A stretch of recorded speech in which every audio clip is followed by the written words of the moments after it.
up right now is that if you have any questions, feel free to put them in the chat. I'll be monitoring the chat, but Mr. Fortuno has included breaks in his presentation. So what will happen is when he has his breaks for questions, we will go through the questions that are in the chat. So please, if you have something that comes up, please just type it in the chat and we will answer it as soon as the breaks are scheduled regularly throughout the presentation. So you'll have a chance to get that question answered. If you don't feel comfortable asking a question and you want to ask it anonymously, please just chat me. Once again, my name is Susan Flowers Benton. I'll be monitoring the chat. If you don't want your name, if you want to ask a question anonymously, just chat it to me and I'll ask it for you and I won't use your name. All right. Oh, one other thing. So since the video is going to be recorded, we're going to ask that all participants turn your cameras off, because what happens is sometimes if you have your camera on, you end up getting spotlighted in the recording. And I've had that happen where people didn't know that they were actually on camera. So if you don't want that to happen to you, please go ahead and turn your camera off while the session is being recorded. So. All right, so let me introduce Mr. Daniel Fortuno. He's the founder and CEO of the Benefits Education Center. He has over 29 years of experience in training, counseling, and education. He's recognized nationally by the PFAC, Stanford University, University of California, San Francisco, the Social Security Administration, and others as one of the leading experts in addressing disability benefits. He is highly skilled in interpreting both public and private benefits programs, including Social Security, Medicaid, Medicare, state disability, short and long-term disability, and life insurance. Daniel has helped individuals and professionals navigate the complexities of programs across 14 states and continues to provide quality service. And we are very pleased that he has joined us today. So without further ado, I will turn it over to you. Thank you very much for joining us.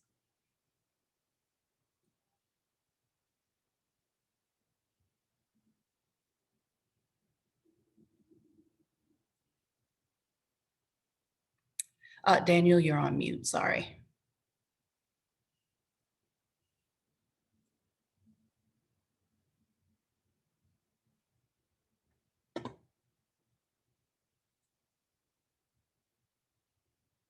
Here we go. Am I there? Testing 1, 2, 3? Yep, we hear you loud and clear. Okay, see what happens when you give an old person this new technology. Okay, here we go. I do miss the days, as many of us do, where we do the in-person training and I get to interact with everyone.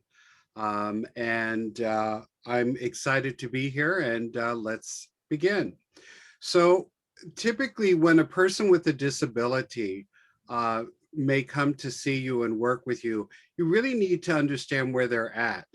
And they may be able to work and still working at that point, or they may be applying for benefits, or they may be considering working. And this can all change. I have individuals that I've worked in my private practice where they've gone from going on to benefits to looking at working, and then needing to stop working and just being on benefits again. So it's really understanding where the individuals are at. It's really not one size fits all, because I really believe that it's important that we understand not only the individual and what their needs are, but what benefits could be available to them. So when it comes to income coverage, we have the SSI and SSDI program. And when it comes to health coverage, we have Medicaid and Medicare. And these are the public benefits. In some states, there are 14 states that have state disability programs. And that just varies, on the state you're in. Private coverage, an individual could have worked for an employer or purchased it privately, long-term and short-term disability. and they may be enrolled in health coverage, which is private health coverage. So these are the things that need to be considered. So I like to, this is something that I've come up with. I have what I call the 3 steps to successful work entry or re-entry, because some of the consumers we work with may not have a previous work history. So the first is to examine the source of disability income and health coverage. The second is for the individual to be educated on how these benefits, doing work and understanding how all of that, could improve the situation, and then creating a plan. And that's where a lot of people will have a challenge. They'll start working and then say, oh, yeah, I did some work. How's it going to impact me now, as opposed to coming up with a plan? Because if the individual has a plan, they may be able to do it in a way that's more beneficial to them. So just to do some clarity with the acronyms, be aware that acronyms often are used incorrectly, and you may be familiar with acronyms, but your consumer may not be. So I always like to, when I refer to the SSI and SSDI program, I often will let people know that I think of them as the twins. They look alike, they sound alike, but they're 2 separate programs in the same family. So SSI is Supplemental Security Income. And whenever I talk about SSI, I always bring it up as Supplemental Security Income at least one time, and then, make sure that the individual understands that we're dealing with a program that is designed to supplement. And when you're supplementing, you're going to look at need. So this is where the requirement of $2,000 in the bank as far as resources, 1 house, 1 car. And SSDI is Social Security Disability Insurance. Whenever you have an insurance program, it's based on a premium that you've paid, and that premium is based on FICA contributions. I find it often beneficial to really make sure that the individual I'm working with understands what the programs are, so that they have a better understanding of, when they're looking at work rules, how it's going to work. Otherwise, if they confuse the rules together, or we discuss the rules side by side, then, people, their mind often will go, what's the easiest way to go? Like, for example, when I get into the SSDI work rules, I'll talk about a trial work period and an extended period of eligibility. And then I'll get into a dollar amount, and people go, too much for me to process. And they go ahead and pick a number and stick with that number and tell their clients, or the consumer will say, if I stay under this dollar amount, I don't have to worry about it. And then they could potentially miss out on better opportunities or better planning as far as how that work is going to impact their benefits. So some definitions that are really important that individuals understand. Disability is an inability to work due to a disabling condition that will continue for at least a year. And the reason why I bring this up, or may be expected to result in death, is because it's not uncommon that a person will be granted disability and then they'll look at working right away. And if the start of the disability, if they were granted quickly, is less than a year from when they do work activity, their disability could be questioned if it's actually a valid disability. Now, that doesn't apply if you have an individual that applied for disability and many years went down before they got approved. So we're always looking at when that onset of disability is, to make sure that the individual realizes there could be a problem if they do work activity prior to a year from whatever the onset of disability is. That's the date that Social Security has actually determined that the individual is disabled. Working, any physical or mental activity that generates earned income. An area that people have challenges with is they discuss part-time work, full-time work. They discuss, how much am I making annually? Social Security really is looking at, they don't care if you work 1 day a month. They're looking at what the earned income is. And the earned income is going to be the gross amount of income before taxes. So earned income is always gross income. And sometimes people have a challenge with gross and net. So I always give them the analogy, if you look at a pond of fish, whatever the gross amount are all the fish in the pond. If you take a net and you take the net out, that's what the individual is taking home. So it's really important that individuals realize we're considering gross monthly income. Okay, the effects of earned income on SSI. Supplementary security income, real important that people realize it's based on need. And therefore, when an individual does work activity, which we don't want to discourage them because as you'll see, it works in their best interest, the benefits are reduced using what's called the countable income calculation. So let's take a look at the countable income calculation. Many of you that have attended multiple trainings have heard this before. And just be aware that the way I present things is my perspective. If we're all standing in a square looking at a statue and standing around the statue, we all have a different perspective of how we describe what we see. So be aware that you may find a good way to be able to describe things that enables your consumer to better understand how it works, as long as we're describing the same thing in an accurate way. So we look at gross earnings, income before taxes. There is an earned income exclusion, $65. When they wrote this rule, that was a month worth of groceries, because the rule is that old. There's a general income exclusion, which is $20. And then any impairment-related work expenses, commonly referred to as IRWs, are deducted. I'll be describing what that is in a bit. Then the amount is divided by 2, and that becomes the total countable earned income. Now, impairment-related work expenses have to be connected to work and disability. So a new blouse or a new shirt or new shoes are not connected to work and disability. Now, let's say I have a disability where I require a certain type of shoe that is accommodates my problems that I might have with my feet. That could be considered to be an impairment-related work expense. My copays on my medications. If I have a wheelchair, the cost to maintain the wheelchair. So it's got to be related to work and to disability, and then it can be used monthly depending upon what I pay that month. So let's say I spend $200 to fix a wheelchair. The month that I spend that is the month that I'm able to use it as an impairment-related work expense, and I can only use it one time.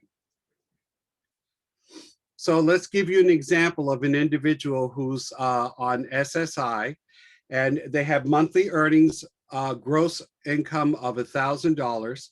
We subtract 65 earned income exclusion, the $20 general income exclusion, and in this example, let's say that she has $15 in impairment-related work expenses, and we'll say that those are the co-pays for her medications, which is allowed. We have a subtotal of 900 divided by 2. We have a total countable income of $450.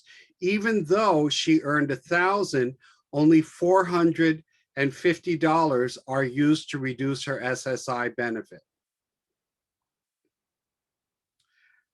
Now, the general income exclusion is only given once. And if you're receiving SSI and SSDI, you've already been given that $20 general income exclusion. So let's do another example where she's earned $1,000 a month. We take out the general income exclusion of 65. We'll say her impairment-related work expenses are 25. We have a subtotal of 910 divided by 2, countable income of 455. So in this example, since she's getting SSI and SSDI, she doesn't get the extra $20 general income exclusion.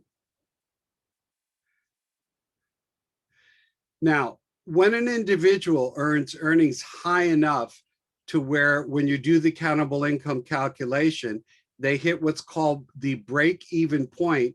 That's where the amount after the countable income calculation that you're earning is greater than your SSI benefit, you hit break even. So let's give you an example. Maria lives in Baton Rouge and she receives SSI of $794.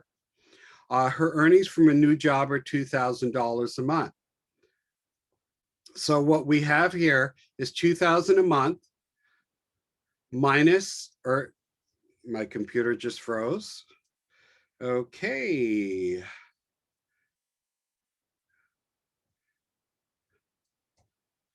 Minus the, okay.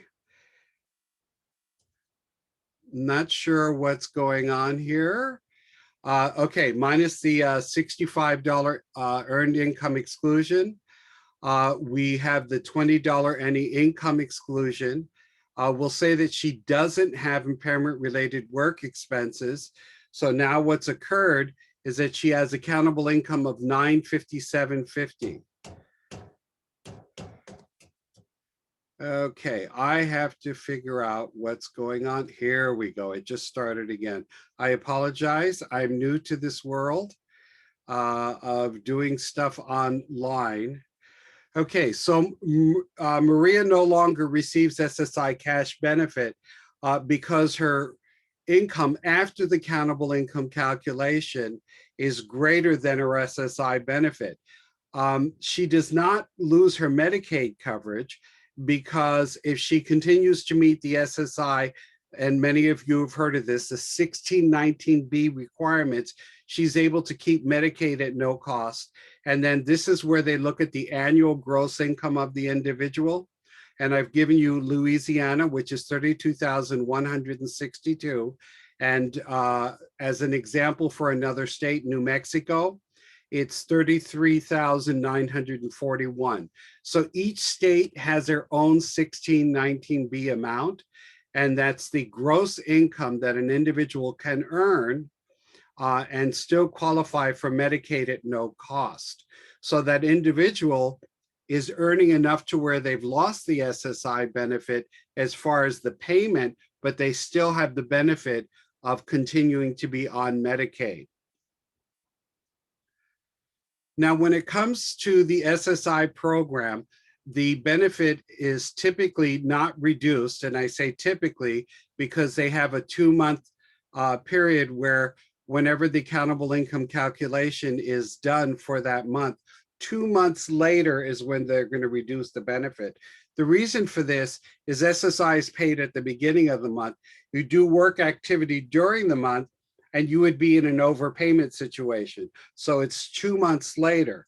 The exception to that is if you reach break even. In other words, you have enough wages to where after the countable income calculation, you eliminate the supplemental security income benefit entirely. It goes to zero, even though you're still covered with 1619B as long as you're below your state amount. You reach break even, and in that month you are overpaid and would have to pay that amount back. Now, another exclusion that is allowed besides the earned income exclusion and the general exclusion is a monthly maximum for full-time students between the ages of 18 and 22. So in addition to that, they're allowed up to $794 of an exclusion. And this often works out really well when you have an individual who takes a summer job or takes a job for an internship. And the annual maximum is $7,770. So the monthly maximum is given up to that amount until you reach the $7,770. Another program is a Plan for Achieving Self-Support, also known as a PASS program. It's actually a way for an individual to fund a vocational goal. And they do require that you have other income other than SSI to fund that goal, such as SSDI income, Social Security Disability Insurance, or you have earnings. And the application is very similar to creating a business plan. And I highly recommend that if you're going to assist people with PASS, that you have the additional training so that you're able to make sure that the individual positively takes advantage of what needs to be done to create a successful PASS plan. Now, let's talk about SSI and unearned income. Unearned income reduces SSI in the calendar month received. Employment benefits reduces SSI in the calendar month received. So what I mean by that is unemployment. People, a lot of individuals that were working have switched over to unemployment because of COVID. That unemployment benefit is also going to reduce the SSI in the month that it's received. And whatever money you are receiving as you are saving it or holding on to it can count towards that $2,000 resource maximum. Now, if you're above, you receive unemployment and then you do what's called a spend down. If you do it within the month that you receive it, then you can spend down to at or below the $2,000. Okay, so let's say an individual gets retroactive benefits. They apply for Social Security and they're in a system where it took them 2 years to get on. They get a huge retro amount. It doesn't count towards the 2,000 resource maximum for up to 9 months. So for up to 9 months, that individual can be over the 2,000, but after that, they have to be at or below. Now, with the COVID impact payments, it never counts towards the $2,000 resource maximum.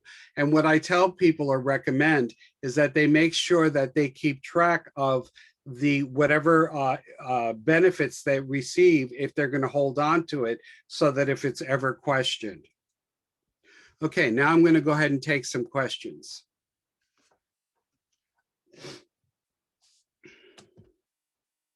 Hello? So we had one question in the chat so far. A woman who has recently done a 9-month trial and is now working part-time and is thinking about going full-time, but is worried about healthcare coverage since I do still have disabilities. How long would I receive Medicare coverage beyond going off SSI to work full-time? I would like to go back to full-time for as long as I can now that I'm a little bit stable.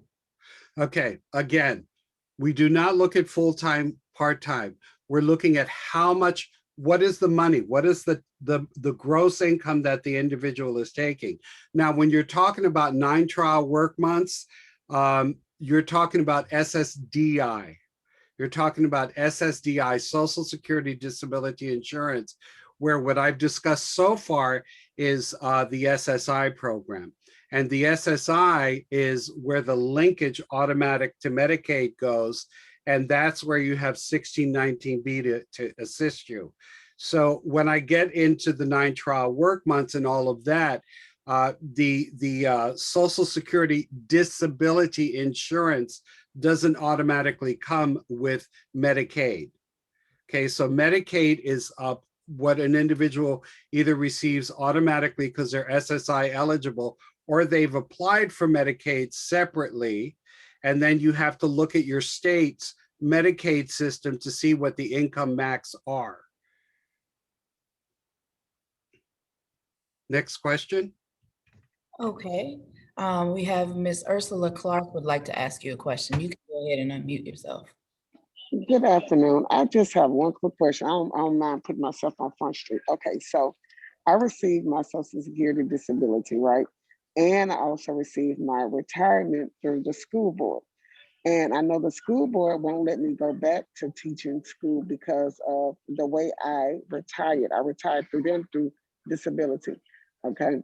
But it's like I want to, because of the several disabilities I have, like I can work, I want to work at least part time to keep myself active. But I'm afraid that I'm gonna lose both benefits because the school board was like, you can't go back to work, teach in any capacity. You can't go work into the school system, regardless. So what do you do in with that situation? Okay, so in the school system, are you getting a separate retirement benefit from the Yes, school? yes, Okay, yes. that's, now we're talking, okay, we got a basket of fruit and in the basket are all these programs.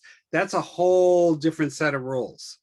Okay, Because so I get my that, social security disability too. So it's two separate things, but yet correct. if I decide to go back to work, I will lose my retirement from the school system.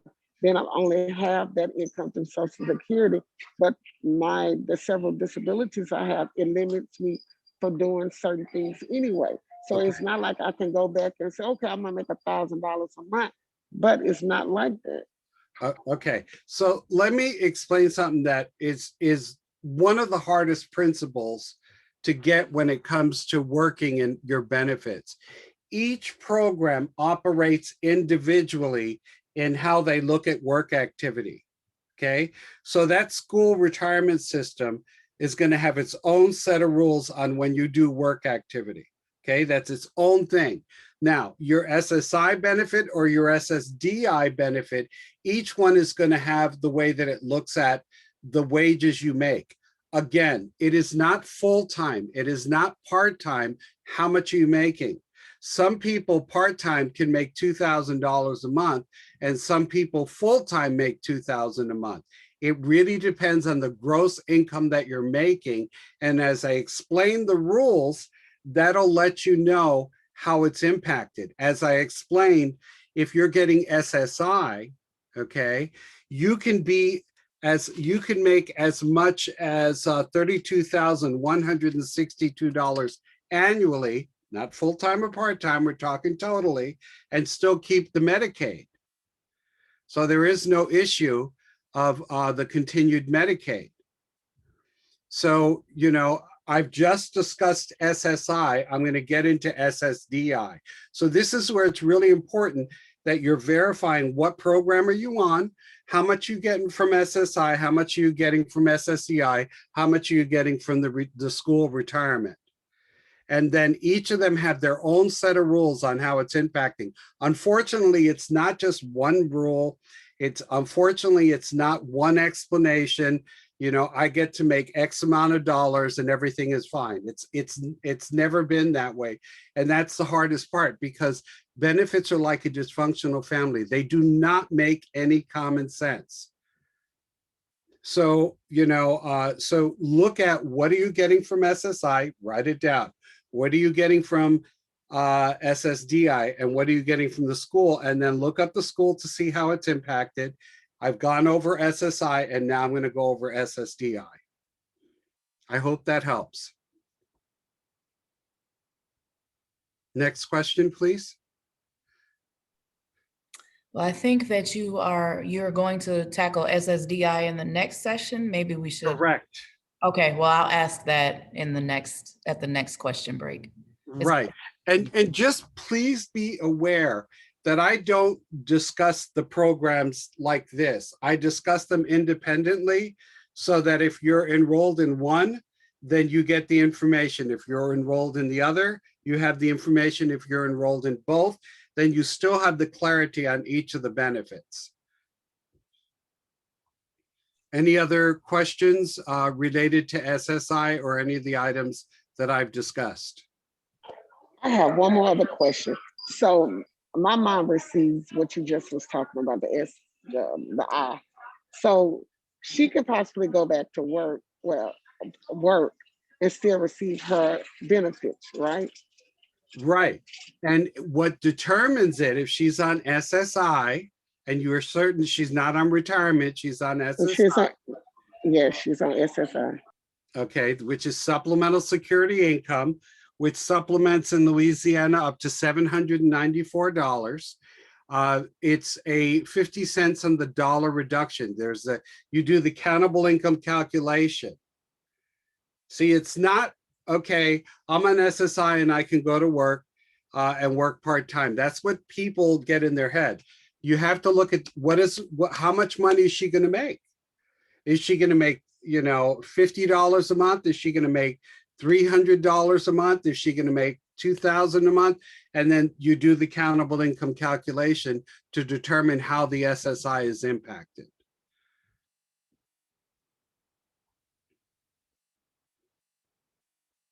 Okay. All right, I'm moving on. Okay, so we've discussed SSI. Now we're going to discuss SSDI, Social Security Disability Insurance. It's an insurance program that is based on what you have contributed, your FICA contributions into the system via payroll. Or it could be if you have a disabled individual, which I'm going to be talking about, that Social Security has acknowledged a disability between 18 and prior to 22, they can get a benefit based on mom and dad. Now, with Social Security disability insurance, it's completely different, where the supplemental security income is going to look at the gross income, and then they're going to reduce the benefits using the countable income calculation. The SSDI program, actually, because it's an insurance program, has a whole different way they look at wages. What they do is they offer what's called a SSDI has a 60-month window. Within that window, they have a trial work period. And basically what that is they look at each month that you earn income, and a trial work period for 2021 is $940. And every time you earn $940 or more, you're using up one of the 9 trial work periods. And during a trial work period, you're entitled to your full SSDI benefit. Okay, so you get up to 9 of these, where it doesn't matter how much money you make. You can make $3,000 a month. And if you're using a trial work period, you get up to 9 of them. And until you've worked the 9th month, you are still getting your full Social Security disability insurance. If you're below $940 for this year, and the trial work month dollar amount changes each year, it doesn't count. And they can be done all together. They can be done over years. It's all dependent upon what an individual does. Do you see how completely different the work rules are when it comes to SSDI? Completely different set of work rules. Now, after you've used the 9th trial work month, you enter in what's called the 36-month extended period of eligibility. During the extended period of eligibility, what is going on is they're going to look at each month how much you're earning and determine if it is substantial gainful activity. Substantial gainful activity is if it's less than substantial gainful activity, you get your full benefit. If it's greater than substantial gainful activity, you get no benefit. And each month is looked at individually, but that 36-month extended period of eligibility has a very specific start time. It starts the 10th month after you've done the 9 trial work months and ends 36 months later. Substantial gainful activity for this year is $1,310, and that's gross income before taxes. And my video had gone away. Sorry about that, just realized that. Now, the first time after the 9 trial work months are complete that you are earning substantial gainful activity, then what occurs, oh, I see what's going on. When I'm showing my picture, my slides don't work. Oh, here we go. There's a trick. Then the first time you are, once you've exhausted the 9th trial work month, that first month you are earning substantial gainful activity, you're given 3 grace months, and those 3 grace months, it again doesn't matter how much you earn, you still get your SSDI benefits. And that could be inside the 36-month extended period of eligibility, or it could be sometime after that.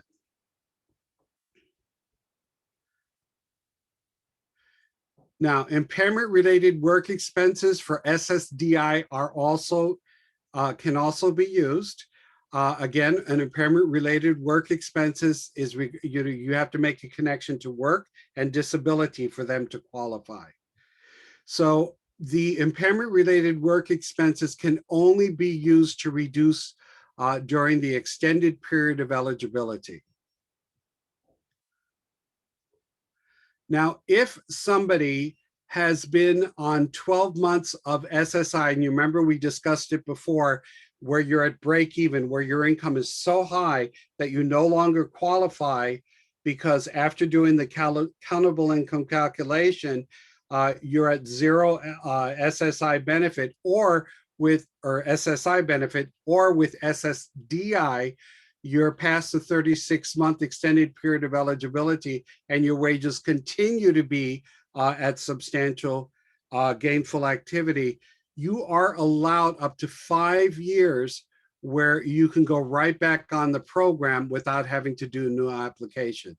So we're talking about an individual that is earning sufficient income to where they're no longer receiving the benefit for SSI for greater than 12 months, and you've exhausted your 36-month extended period of eligibility. You have up to 5 years you can get back onto the program. Questions?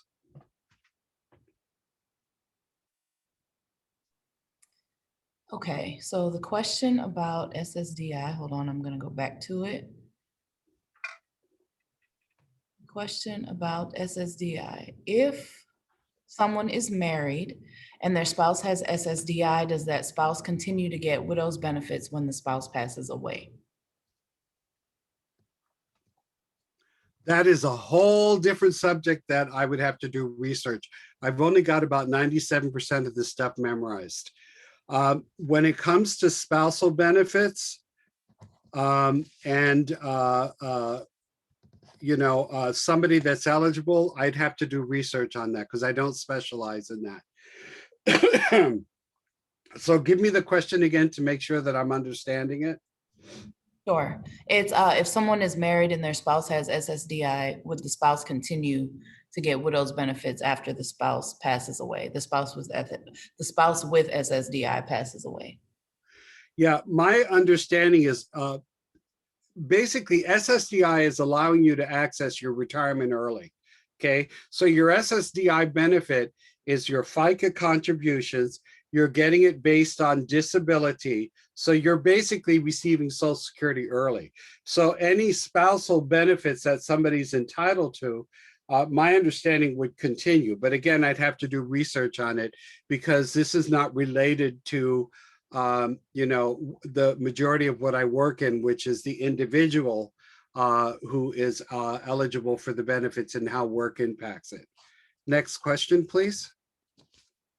So if your kids are receiving their father that's deceased Social Security, and you have a child that's that has a disability, would that child qualify in the long run after they have reached the age of maxed out on their daddy's Social Security? Could they get their disability now? Okay. A child can get their own benefits for disability when they are 18 or older.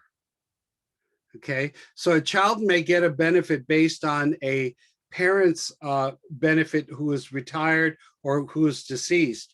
But once that child hits age 18, then they are an adult. And then they would either be, then the evaluation for disability has to be done for the child to evaluate what benefit they're entitled to. Did that answer your question, ma'am? Yes, yes, it does. Okay. Next question, please. Okay, there was a question about individual meetings. So if you know of any resources in Louisiana where someone might be able to meet individually with a client if they have questions about returning to work on SSI. I know Uh, that- That should be something that the university has trained individuals to deal with these issues. So there should be resources of nonprofits that exist. I know that when I used to do physical training out in Louisiana, in New Orleans and Baton Rouge are the two areas I did my training. Some of them I did when I was up into the different communities like Homa, Dulac.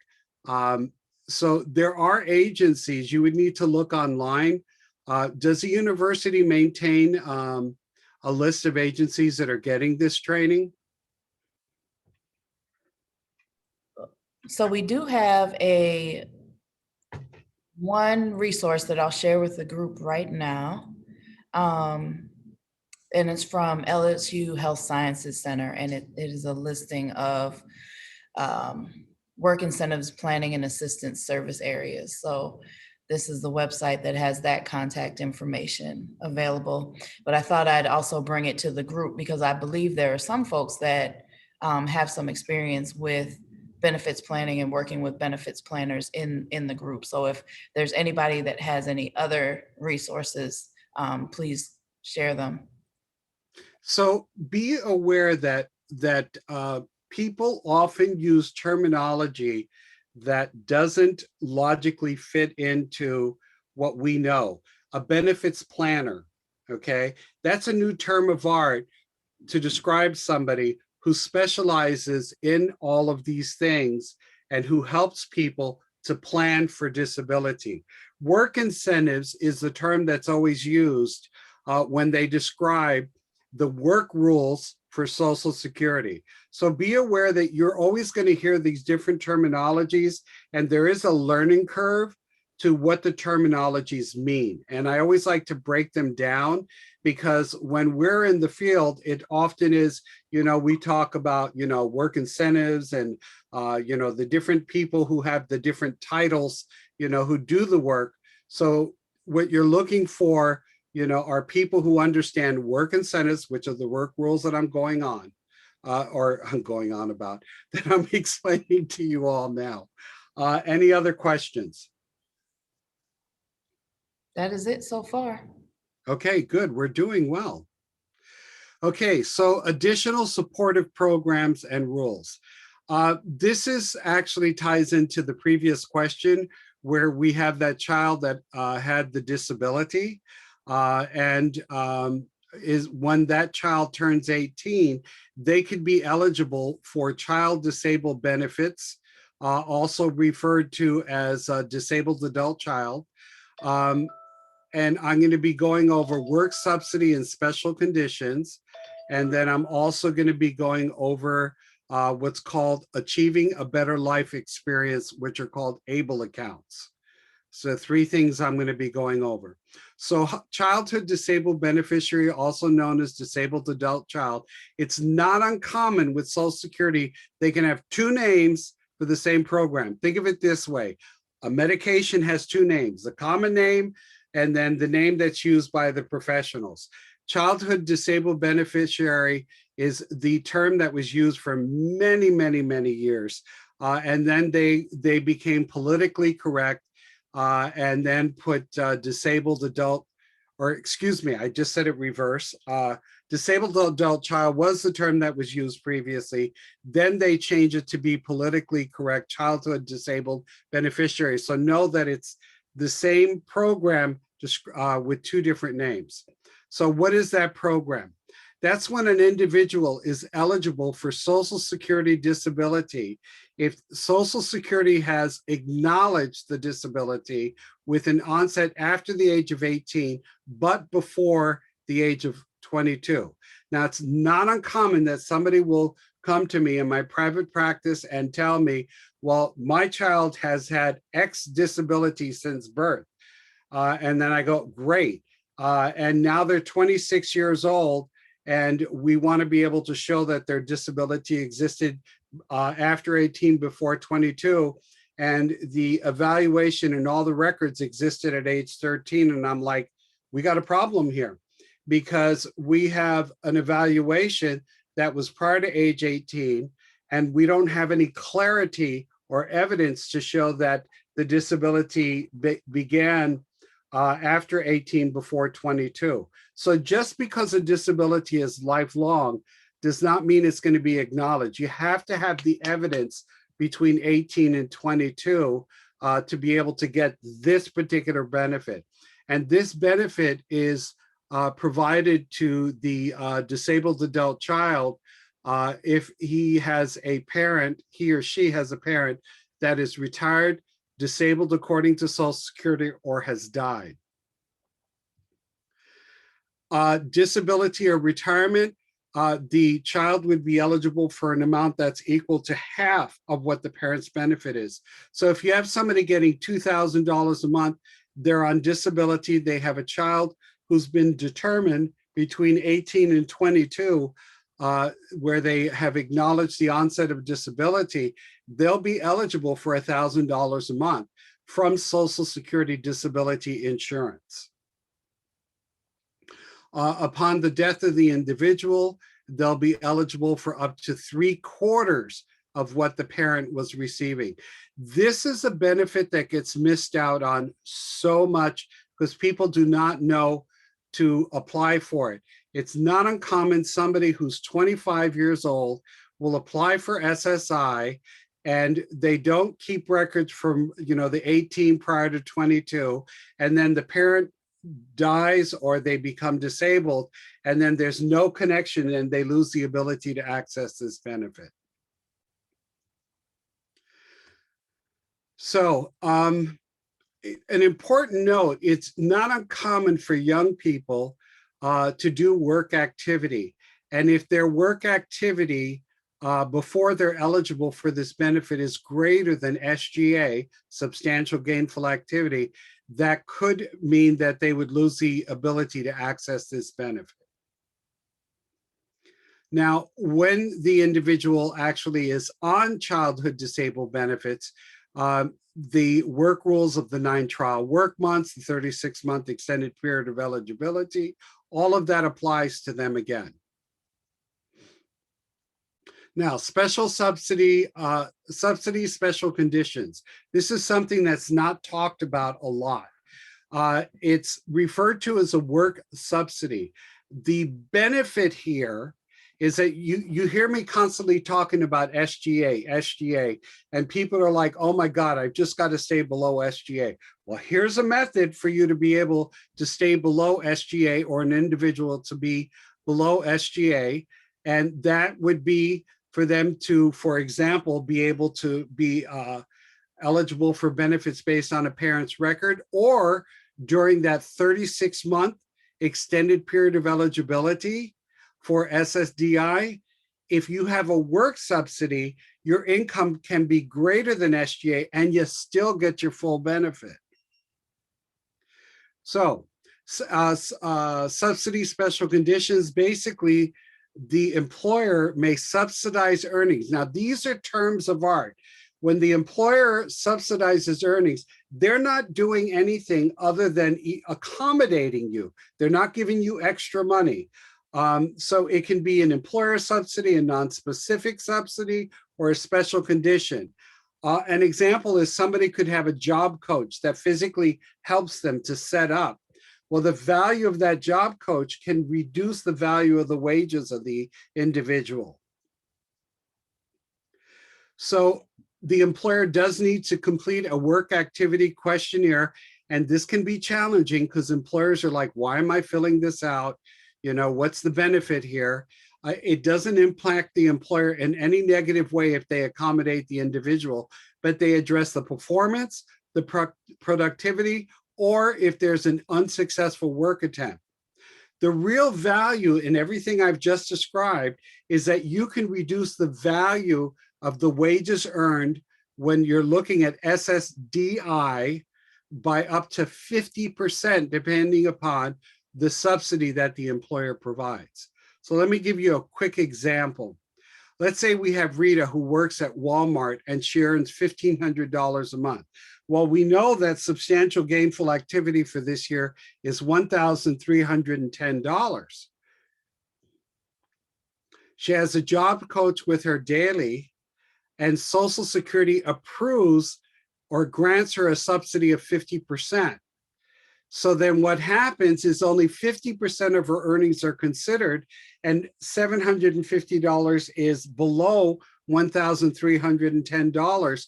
So she's not earning substantial gainful activity.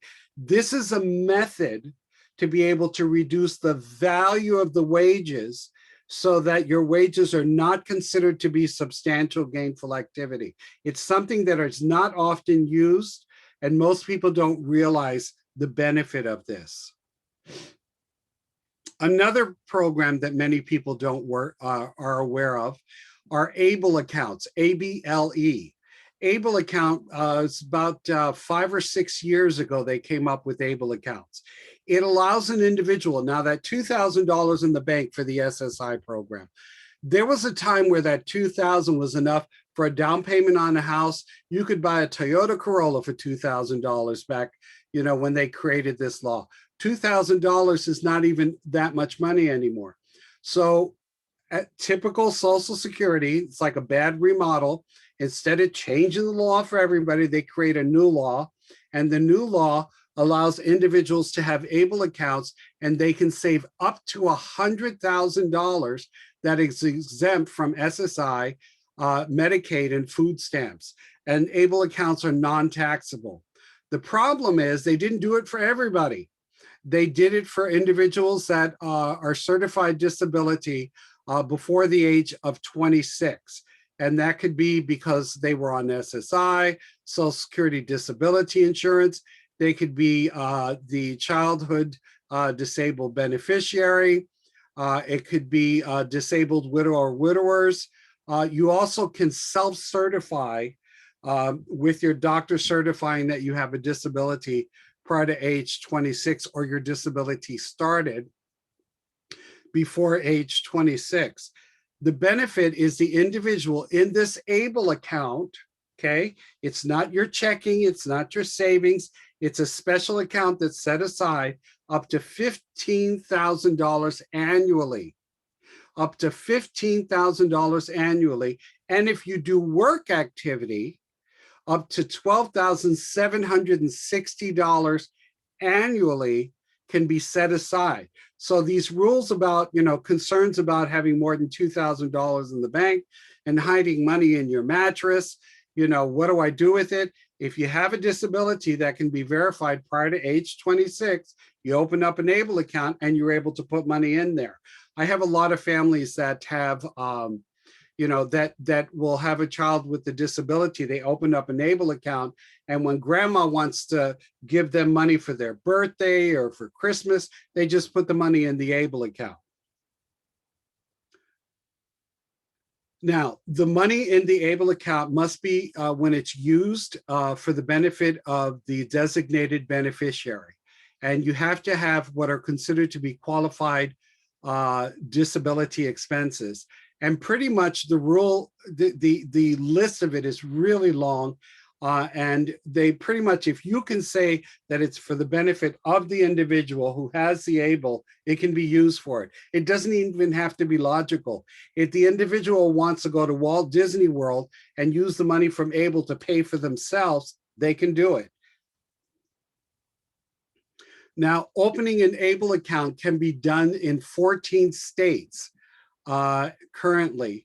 And this is the current list of states. This is always changing. You do not have to open an ABLE account in your state. And if your state, such as Louisiana, doesn't have ABLE set up yet, you can open it up in any of these states. Questions? And I know I've talked about some things that are completely different that are usually talked about. So let's go ahead to the first question. So I have, I have a question. go ahead, Ursula. I have a question. Okay, so the ABLE account, let's just say hypothetically speaking, I want to do an ABLE account. So I open it up. How would you do it? You go to the bank, or you just, how would that work? You go to a If bank and you're- set up an ABLE account? Okay, you have to select a state, you go online, and then they have a way to enroll in ABLE accounts, because the banks do not set up ABLE accounts.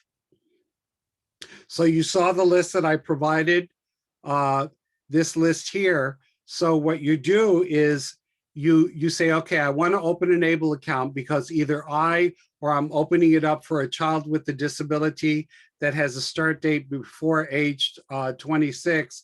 And then you say, I want to set one up in California, or I want to set up one in Ohio. Ohio seems to be one of the more popular places. You go online, you set up the ABLE account, and you begin the funding process. It's unknown about and very, very beneficial. My families that have ABLE account, it has really helped them tremendously. So remember though, that the ABLE account is for an individual that has a disability that started between 18 and 26. Next question, please. Okay. What other ways besides having a job coach would SSA consider granting a subsidy? Excellent question. So I have had people who their employer allows them extra breaks. They may be given more time to do the same work. You know, it's incredible that I constantly hear about employers being so accommodating to individuals with disability, but nobody documents it. So basically, all you're doing is documenting what kind of assistance does the employer provide you, so we can attach a value to it to reduce the value of your wages. So it's all over the place of things that can be used. You know, it's not uncommon that you know, you'll have somebody who's working for an employer and they'll say, you know, I need to be able to take an extra few days off, you know, or work a little bit less frequently as somebody else. That can be an accommodation. So the list is, it's huge. Next question. That's all I have in the chat. Does anyone have a question they'd like to ask themselves?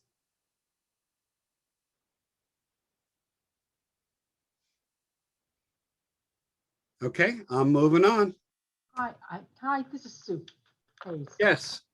Quick question. Okay, you were saying as far as work accommodations. Question: if an individual, trying to think how. Well, maybe I have to wait because I'm just thinking as a rehab counselor, if we are helping an individual, let's say with any accommodations, would that? I'm not quite. I guess I'm trying to just wrap my brain around all of this. Not a problem, because it is not logical. Okay, remember, all this stuff is not logical. So it takes, and there is a learning curve to all this stuff. You'll find the average person, when it comes to all these benefits that I'm going over, it takes at least 3 times hearing this information, in my experience, for it to start to sink in. So let's say you have an individual that's doing work activity. And let's say there's a caseworker, because I don't know what your relationship to the individual is, that's assisting them with doing that work. That could be considered to be, even though it's not official, a job coach assistance, and there is a value to that. And that could reduce the value of the wages of the individual.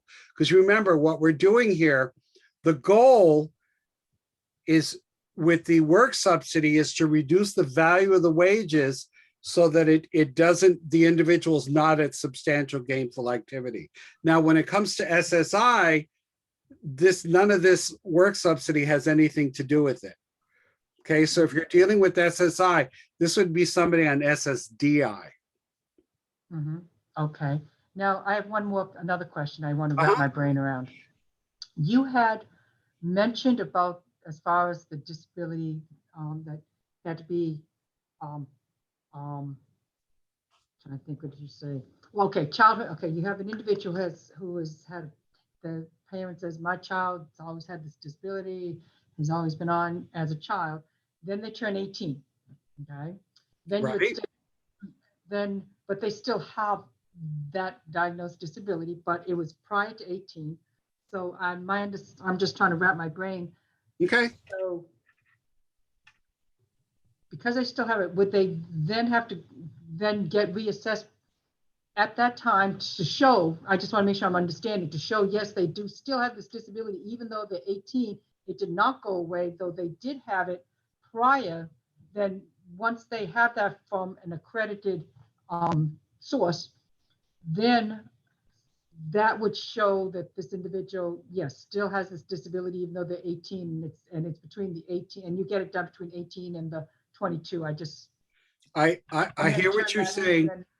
I'll give you an extreme example to see if it helps. An extreme example is I had a case where a young woman was diagnosed as being blind and met Social Security's definition as being blind. And she had the diagnosis done at age 16.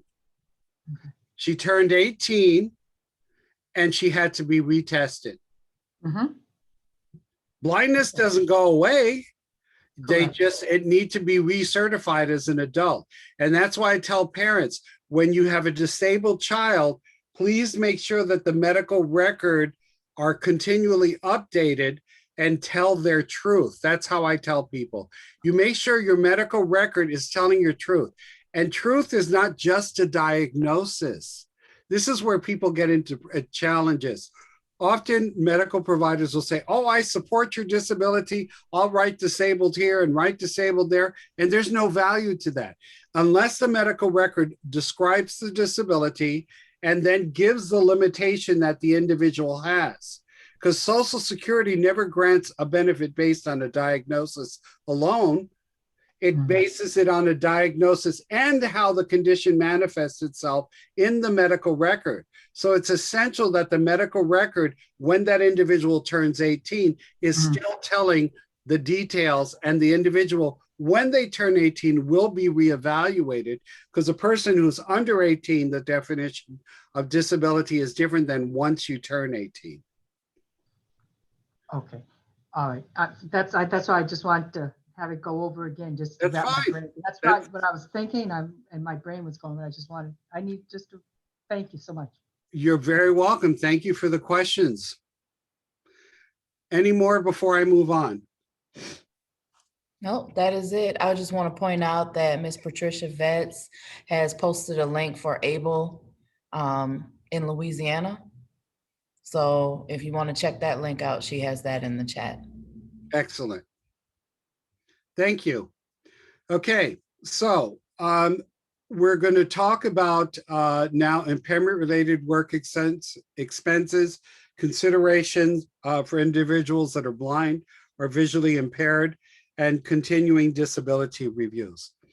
Just to review, impairment-related work expenses can be used under SSI and SSDI, okay? And the impairment-related work expenses, when it comes to the countable income calculation, reduces the amount that the total amount of the SSI benefit is going to be reduced by the wages. For SSDI, the impairment-related work expenses can be used during the 36-month extended period of eligibility to take an individual down below substantial gainful activity. If an individual is blind, they have their own substantial gainful activity amount. And I meant to put that up. Hold on, I'm looking at my cheat sheet, because again, I don't have this all memorized. Where is my blind? Substantial gainful activity for somebody that's blind is $2,190. So their substantial gainful activity under the SSDI program is greater than an individual that is not blind. Continuing disability reviews. Please be aware that the continuing disability reviews don't always occur when they're supposed to. When somebody is granted benefit, they're given what's called a diary date. And that diary date means the next time a review is supposed to occur. And depending upon how clear the disability was shown and what kind of evidence was provided, it could be 1 year or it could be 7 years before an individual has a diary date. And it's normal to have a disability reviewed. The key is to make sure the medical record is telling the story of the individual. That's my term, or the way I describe it, so that individuals realize the importance that the medical record not be, I'm fine, I'm doing okay, I'm used to living my life with my disability. No, the medical record needs to say, I've been dealing with fatigue or difficulty concentrating, or whatever the issues are that the individual lives with has to live in that medical record, so that when the individual is reviewed, they can continue to be granted and do not have to go through a series of working, through all these different appeals. So I've discussed preparing. Working with your medical providers. It's really important that your medical providers understand the value of having a medical record that is true to what's going on with you, as opposed to just notes. Because it's not uncommon that people will go see the doctor, they've been living with whatever their disability is, and they're having a good day. They haven't seen the doctor in a month. And so the medical record says patient is fine and wonderful, doing really well, has adjusted. And then the limitations that individual lives with are no longer in the medical record, which means they're gone.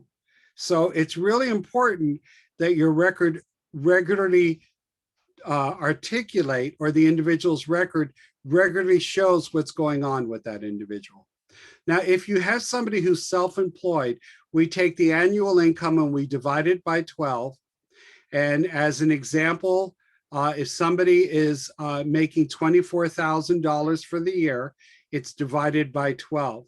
Now, with good documentation, the individual can have it looked at as monthly. So when you're self-employed and you have wages that are coming in, okay, and we're talking about wages that are paid by somebody that gives you a 1099 at the end of the year, then what Social Security does is when they look at the wages for SSI or SSDI, they divide it by 12 and then figure out how it's going to impact you. If you have good documentation, and let's say you only worked 5 months that year, you can have it divided by 5 to impact you only 5 months. Now, regardless of income, if an individual is working 80 hours a month, and for SSDI, it still counts as a trial work month or a month of SGA, substantial gainful activity, during the 36-month extended period of eligibility. Medicare. Okay, Medicare is health coverage that an SSDI recipient is eligible for after 24 months from when Social Security says the individual is eligible to receive the benefits, which the Social Security disability insurance has a 5-month waiting period. You're eligible in the 6th month, and the 7th month is the first month that you receive a benefit.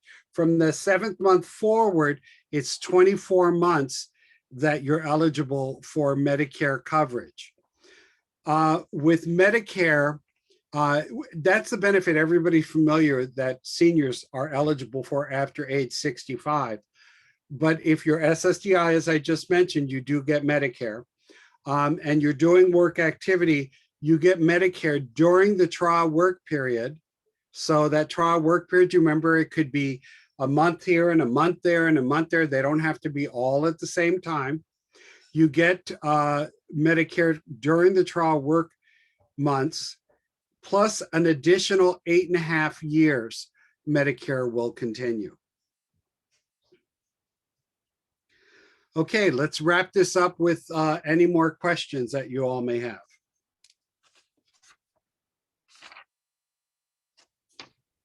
So I don't have any questions in the chat. Is there anyone who would like to ask any questions?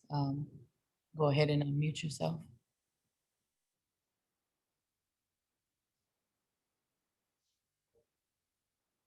So Anybody have any questions about how any of the particular programs that I've talked about? I've talked about what is SSI, how wages impact it. What is SSDI, and how wages impact it. The SSI is accountable income calculation. The SSDI is the 2 periods of time, which is that trial work months and the 36-month extended period of eligibility. I've gone over ways to reduce your substantial gainful activity based on having work subsidies. Also, I discussed using impairment-related work expenses. The value of this information is depending upon what you choose to do, your understanding could adjust what you do so that you're able to meet your needs and have these rules become incentives. They call them work incentives because they're really designed to allow you to positively, if you understand them, look at working and come out in a position to where you're better off.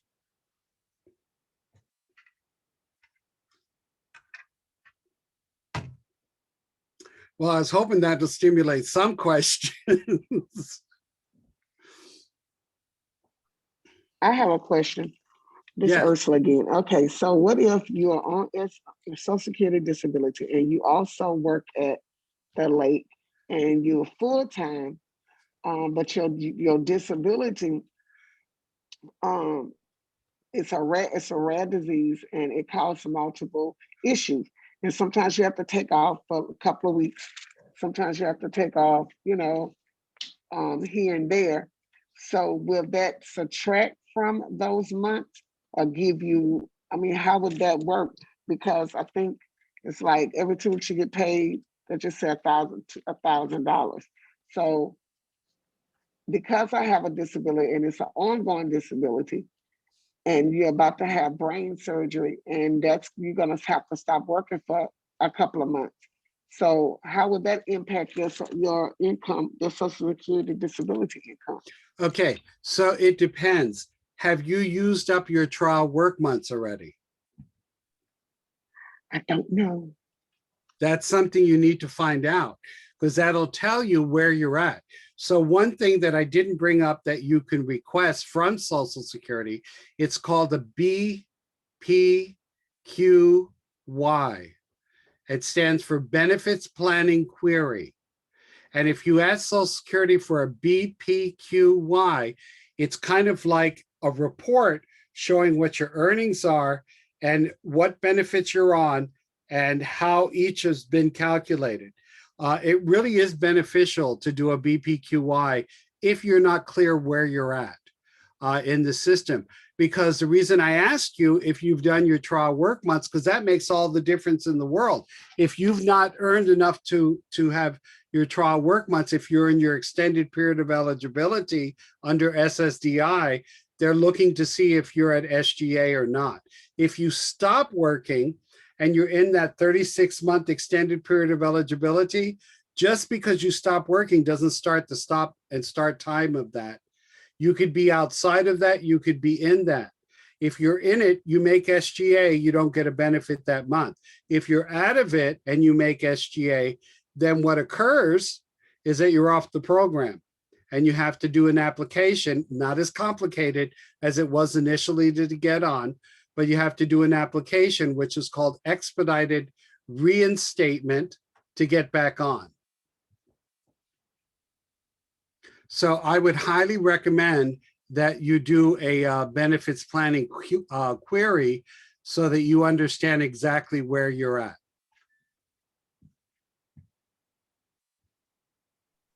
Okay, thank you. You're welcome. A question about expedited reinstatements. About how long do they take if somebody, doesn't know where they stand and ends up making more than SGA? How long will it take to get back on Social Security or get back? Okay, so if you've exhausted the trial work months and you've exhausted the 36-month extended period of eligibility, and you're off the program, or if you're on SSI and you've hit break even for 12 months, you're off the program. Expedited reinstatements typically can be processed usually in 1 to 2 months at the most.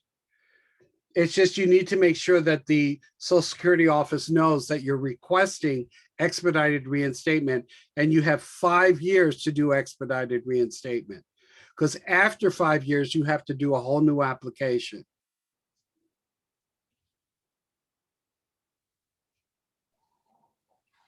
Thank you. You're welcome.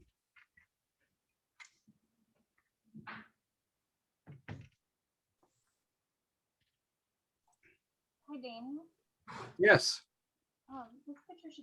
I just had a quick question. I'm so glad that you brought up the reinstatement period. That's like Can you speak a little louder? I can barely hear you. I apologize. That's okay. With the expedited reinstatement, does that start during the 36 month or afterwards? After. And that's why it's important that people understand where they're at. Knowing this information and understanding how it works and it impacts you or your client is essential to being able to positively take advantage of these programs and be in the best position you can be in. So to answer your question again, the EXR would start after the 36-month extended period of eligibility or after 12 months where the person is not getting an SSI benefit because their wages are too high to qualify for any cash benefit. Perfect. Thank you. You're welcome. Good question, Patricia.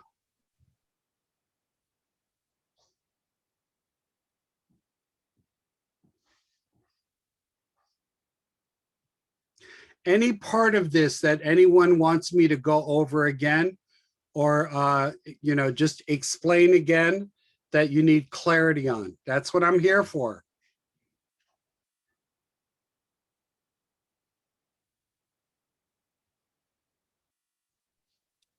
So for ABLE accounts, you mentioned you had to be disabled between 18 and 26. Correct. So the onset of the disability has to start between these ages, or it just has to have started before 26, but you have to be able to show that it was an issue between 18 and 26. You basically just have to show it's an issue between 18 and 26. You don't have to be completely disabled at Social Security level. Okay, thank you. And it's a tremendously positive program for individuals if they want to set aside their work money in a place or any gifts that are given to them to where they're not going to impact their benefits. Because that $2,000 is an old antique number. Now, some individuals don't have the ability to save up to $2,000, and this may or may not be something that would work for them. See, the thing is, again, understanding where you're at or your client is at individually, then you look at what are the different things that can help them be able to have a better place or positioning as far as getting their needs met. Now, the system is not logical in how it works, but if you understand it, you can get it to work in the favor of yourself or the individual based on the rules. I mean, you can't, we're not going to be able to change the rules unless we change the laws, and some of them you're like, well, why did they do it that way? Well, it's just the way the laws are written. But if you understand it, then you could take advantage of it in a positive way.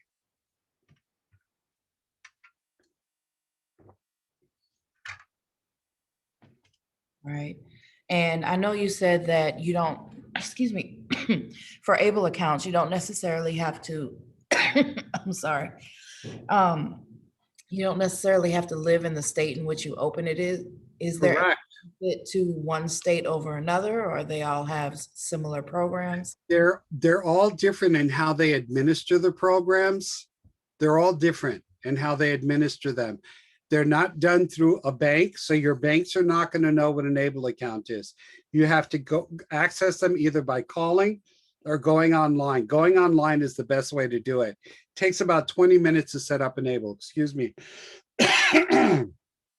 But 20 minutes to set up Enable account, and you can start it with as little as $50.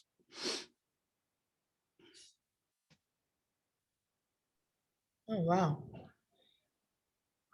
Yeah, they're really beneficial and underutilized in the disability community. And when people talk about work incentives, they usually don't bring the ABLE up.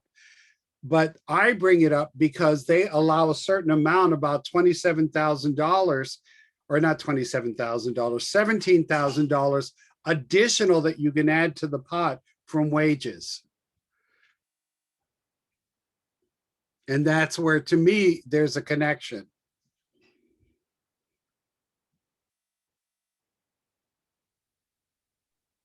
Thank you. You're welcome. Now, just so that you know, it's not uncommon that after the training, a lot of individuals are going to say, oh, I wish I would have asked this or that. Make a list of your questions, because we are going to have a follow-up where I'll be able to address questions about any of the programs that we've talked about. Now, mind you, Social Security is a huge program, as an example, you know, and there are people that are specialists in all the different types of Social Security. There's retirement, there's survivors, there's disability, there's, you know, there are all these different programs, you know, and they operate within the same system. So be aware that sometimes when you talk to somebody, they may or may not be good at explaining how the particular program works. Your challenge is, what is my need? Where am I at? What am I entitled to? And then what do I want to have as a goal? Do I have a vocational goal? Do I, you know, just want to be able to have a little extra money? Do, you know, because I tell a lot of families will, I work with high net worth families, and, you know, they'll have a child that they're like, well, you know, I'm not sure if we should go on to SSI or not. Well, the minute that the child's 18, they're independent from mom or dad. And I tell them, you know, I highly recommend it because it creates a safety net. So if Susie is able to, you know, get onto SSI, and then she finds a way to be accommodated at the job to an extent to where she's able to really work and doesn't need the safety net anymore, she's in a good place. But she always can fall back on the safety net as needed.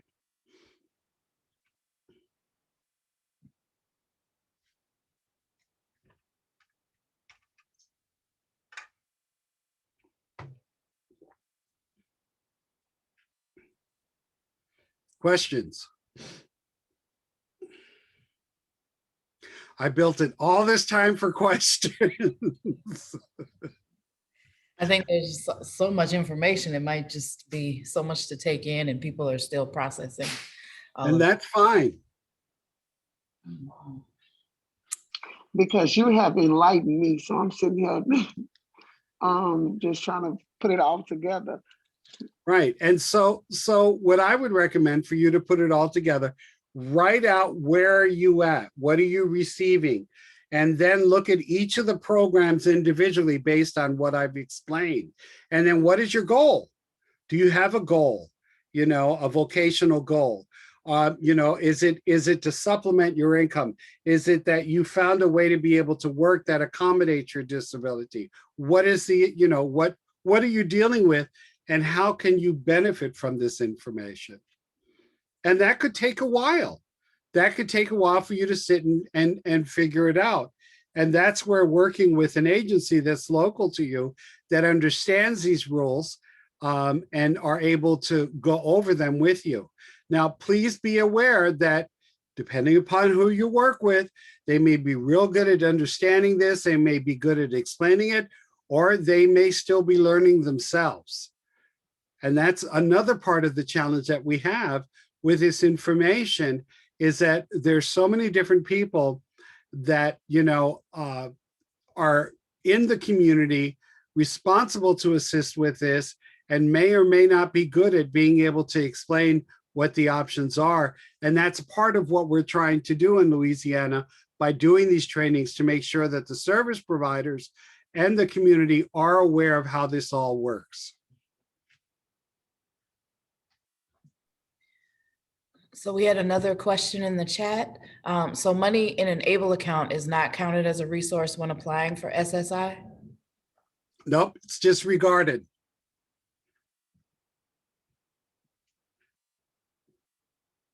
It is disregarded.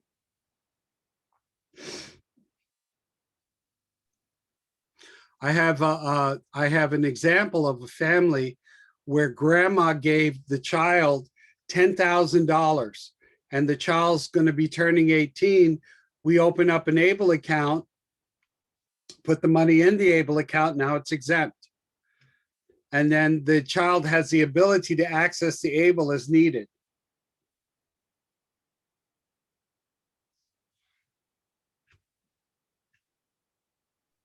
So would a person need to be designated like a representative payee or somebody for an ABLE account? No, that's when you have what's called a special needs trust. A special needs trust has a requirement that you have somebody responsible to distribute the money. ABLE is different than a special needs trust. A special needs trust, not that I'm doing a training on it, just so you have an understanding of what it is. It's court-appointed sum of money that is set aside that the individual does not have access to, that they have approved, and it could be $1 million. And the individual has no direct access to it, and the individual could still be eligible for Medicaid and SSI. I see this often where an individual may have a medical malpractice case, and the money is set aside into a special needs trust. That's a whole different product. Where ABLE is a newer provision, special needs trust has been around for probably 20, 30 years. ABLE is a relatively new position, about 5 years. And basically the product line is where you as an individual or somebody could put money into ABLE, and depending upon how you set up the ABLE account, you're able to access the money, and the money in the account is exempt, and it's only counted as you access it if you don't use it towards your $2,000 in the calendar month that you take it out. So you don't have to have a payee, you don't have to have a trustee with an ABLE account. Good question. Thank you. I had no idea there were two different programs. Both Yeah. dealing.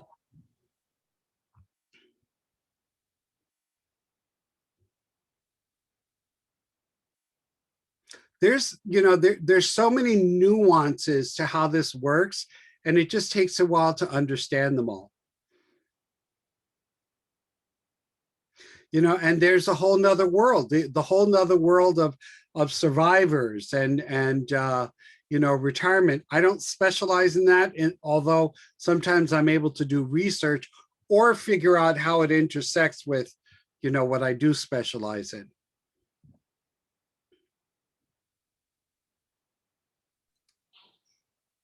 Right, there is just so much out there that I had no idea about. And I'm quite sure that other folks are just learning about as well. So thank you for that. Well, you're welcome. I wanted to include things that most people aren't aware of, in addition to some of the regular facts that are commonly talked about when it comes to, what is referred to as work incentives.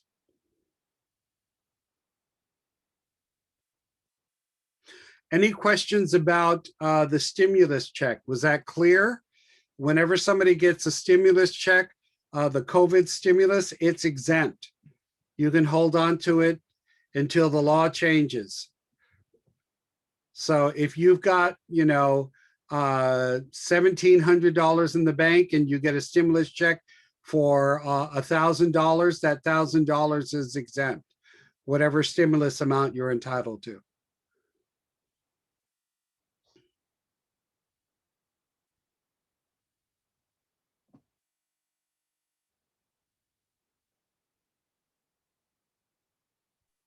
No, I didn't realize that.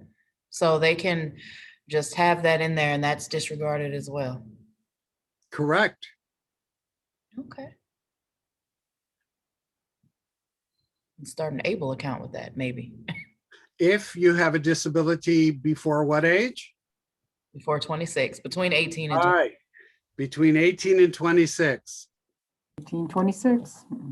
Now, they are looking, and when I say looking, that means probably years away, to raising the age to 40. I'm hoping they do it.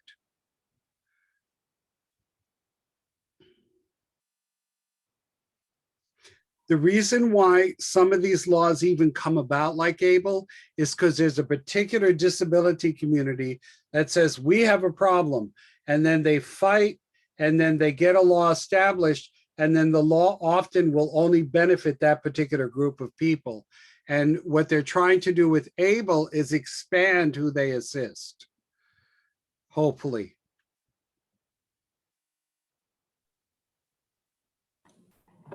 And hi, this is Sue. Because I was, I was just thinking about that, the 18 to 26, because I'm just thinking that a lot of times we will have consumers that have a TBI.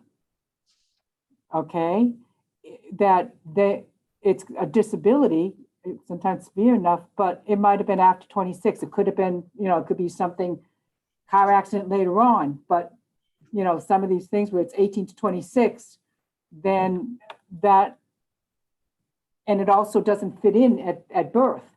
So even from birth to 26, they're out because, if they went by that, then it's like, wait a sec, so I can see like 40, because there are some disabilities that are acquired due to something else later in life.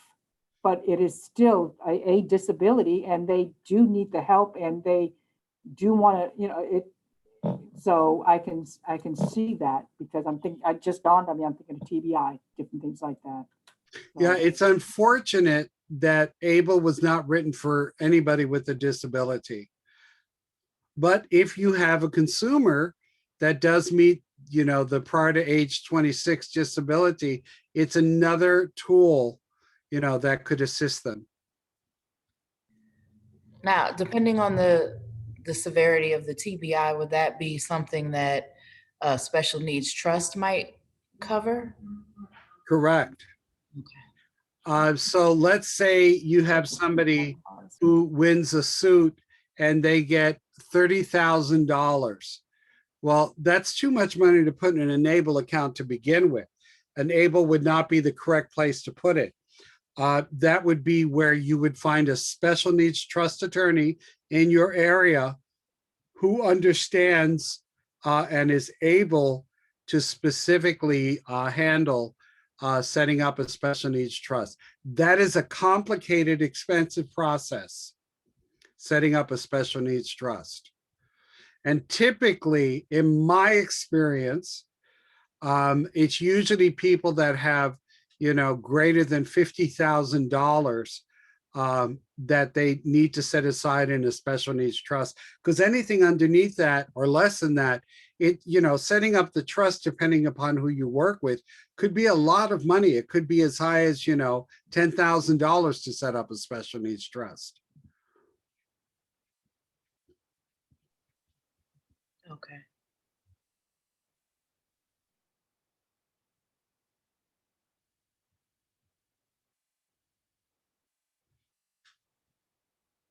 Questions? I'm here. I'm a wealth of information, but I can't read your minds.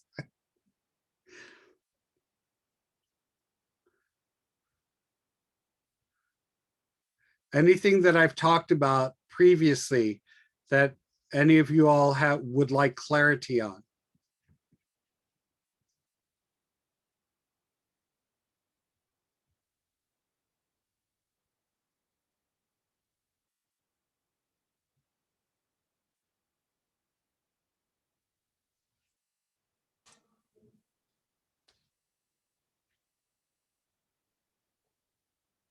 I think everybody's just still trying to process, and will probably have a lot of questions after the training. So, And that's totally fine, because we're going to set up a follow-up to right, where we'll be addressing the questions. right. So, we will, and also we will be sharing this, the PowerPoint and the recording will be posted on Project E3 website. So you can definitely check out this recording and the multiple other resources that we have available on different topics on the Project E3. It's projecte3.com. So please take advantage of that. It'll be up until June 30th, and then you'll find it archived on NCRTM, which is the National Clearinghouse for Rehab Training Materials. So yeah, so thank you, Mr. Fortuno, for joining us today and giving us all this information. This has been really enlightening. And I appreciate you taking the time to be with us today. And I also appreciate all of the people who have attended. Thank you so much for being here. I hope that you got a lot out of it. I will be sharing a link for an evaluation link and the materials later on today. And please, if you haven't, let me know, please let me know whether or not you're going to be requesting CRCs. I know there may have been some registration, some folks that didn't get a chance to register. So if you didn't get a chance to register and you need a CRC, just let me know. I will be filling out the forms and the forms for that. And you'll receive a certificate of attendance if you're not requesting CRCs. Well, with that, I'd like to say thank you for having me. This is what I love doing, I love teaching on these issues. So I wish you all well, be safe. And thank you for all that participated and asked questions. And I wish you all well. Thank you.